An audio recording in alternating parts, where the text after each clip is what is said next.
What we can do now is actually run you through some of the main details which the Pentagon has now come up with on what has been described as an unprecedented military mission which involved B-2 stealth fighters flying 18 hours to hit the targets that you see on your screen. I'm just going to go through a couple of key points. For starters, there was a deception which took place where a group of B-2s were apparently being directed over the Pacific. That wasn't correct. They ultimately came in through this route through the east after an 18-hour flight. There were 7 B-2 stealth bombers which actually did deploy. While Isfahan and Natanz were hit, it was Fordo which was the primary target of the B-2s themselves.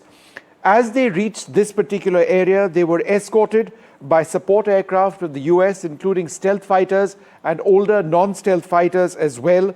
At about 5 p.m. Eastern Standard Time, there was a US submarine which presumably was positioned in the Persian Gulf, which launched more than 24 Tomahawk land attack cruise missiles. So those Tomahawk land attack cruise missiles launched from a submarine were primarily used to target Isfahan and Natanz.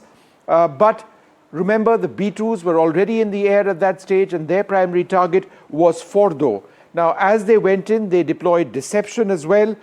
They decided to take out various surface-to-air missile units that the Iranians had deployed in the area, whatever threats that the B-2s which were coming in might actually have faced. At 2:10 a.m. Iran time, 2 GBU-57s were dropped on Fordo, right? These are these big bombs that we've been talking about, penetrator weapons which can go deep into a mountainside with their 30,000 pounds is what the bombs are. Each bomb 30,000 pounds to take out targets deep down.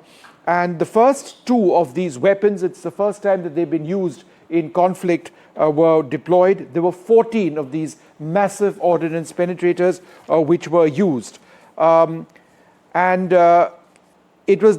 remember what I mentioned earlier on was the cruise missiles. The cruise missiles by this time also hit Isfahan and Natanz. By the time the cruise missiles actually struck their targets over here, the B-2 stealth bombers were actually out and they exited Iranian airspace. The US believes that Iran and their defenses were unaware of the fact that they had been there at all. No shots, they believe, were fired in the direction of the US aircraft.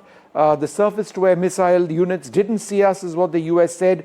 They say they deployed a total of 75 precision-guided munitions, including the weapons from submarines and the big weapons, the big bombs on Fordo, which I described a little while back. In terms of battle damage, they say there's been extremely severe damage. In total, 125 aircraft were involved, not just over here, but refuelers, which refueled the bombers all the way from continental America.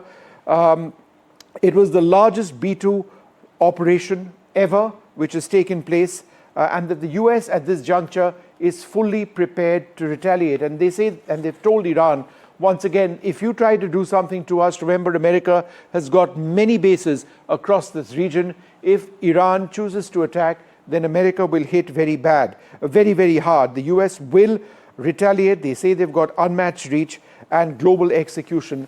Finally, one key point over here mentioned by Pete Hegseth, the US Secretary of Defense. This was an incredible, overwhelming success. It has devastated Iran's nuclear program, and Iran's nuclear ambitions have been obliterated.